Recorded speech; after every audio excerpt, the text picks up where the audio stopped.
Mr. Germany, you get the question number 8. And Miss Germany, you get the question number 1.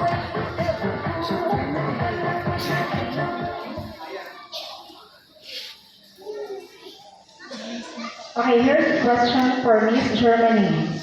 Why is peace important in our world? If we have peace, everything will follow. Love, hope, and unity. It will create a better world, especially children like me. Thank you.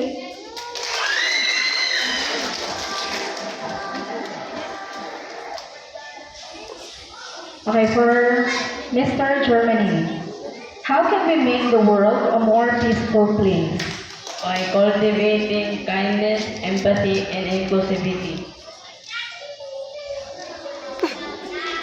Encourage open dialogue. Every step toward unity counts.